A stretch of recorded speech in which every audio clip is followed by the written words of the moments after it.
Shalom Bapak Ibu Saudara yang diberkati dan dikasihi Tuhan. Selamat berjumpa kembali dalam renungan firman Tuhan hari ini.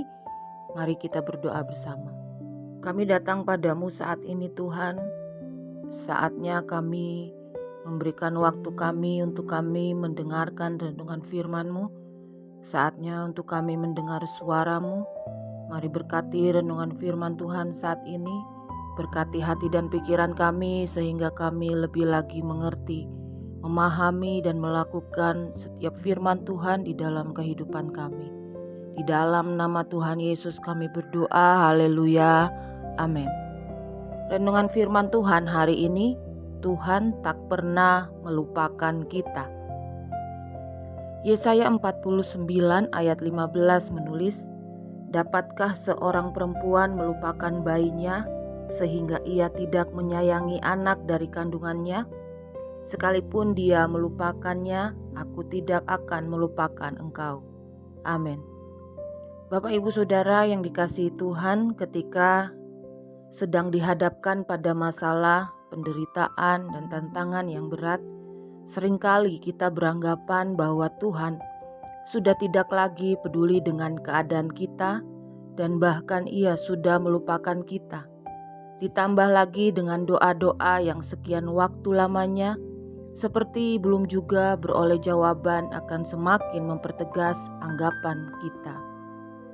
Kalau kita berpikir demikian, berarti kita tidak mengenal Tuhan dengan benar. Kita hanya melihat dan menilai segala sesuatunya dari sudut pandang kita sendiri.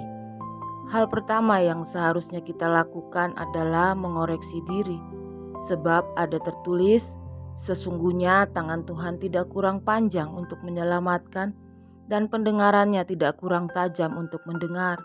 Tetapi yang merupakan pemisah antara kamu dan Allahmu ialah segala kejahatanmu, dan yang membuat Dia menyembunyikan diri terhadap kamu sehingga Ia tidak mendengar ialah segala dosamu." Yesaya 59 ayat 1-2. Inilah jawaban Tuhan, "Aku tidak akan melupakan engkau." Seorang ibu yang sedang menyusui memiliki sensitivitas yang tinggi terhadap bayinya, sekalipun sang bayi berada di ruang yang berbeda. Sesibuk apapun ibu, ia sangat peka ketika anaknya menangis dan membutuhkannya. Bila ibu di dunia ini bertindak sedemikian rupa, apalagi Tuhan kita. Dia lebih peka terhadap kebutuhan anak-anaknya dan tahu yang terbaik bagi anak-anaknya. Bukankah ini menjadi satu jaminan bagi kehidupan kita orang percaya? Tapi di zaman yang jahat seperti ini, ada ibu kandung yang tega membuang dan menjual bayinya sendiri, bahkan membunuhnya.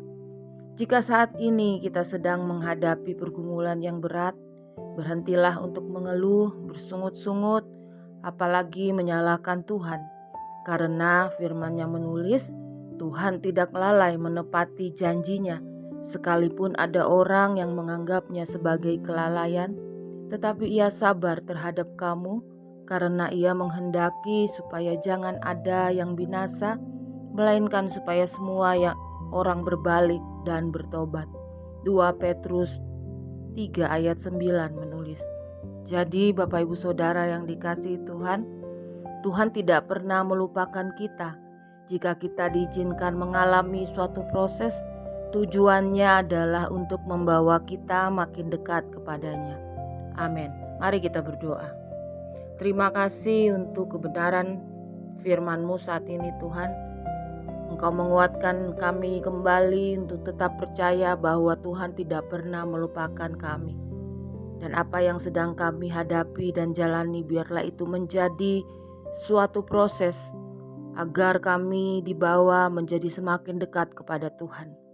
Buat kami untuk selalu menyadari apa yang kami lakukan sehingga kami terus mengoreksi diri dan kami mendapati bahwa Tuhanlah yang memberi keputusan yang terbaik dalam hidup kami.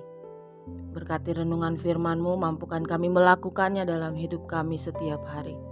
Berkati para pendengar saat ini yang sakit diberikan kesembuhan, yang letih lesu dan berbeban berat diberikan penghiburan. yang sedang berulang tahun diberkati umur panjang, yang sedang mencari pekerjaan Tuhan beri pekerjaan yang terbaik, dan Engkau juga memberkati bangsa dan negara kami Tuhan. Terima kasih berkat-Mu melimpah atas kami Tuhan sepanjang hari ini. Di dalam nama Tuhan Yesus kami berdoa, haleluya, amin. Selamat beraktivitas, Tuhan Yesus memberkati kita semua dengan limpah hari ini. Amin.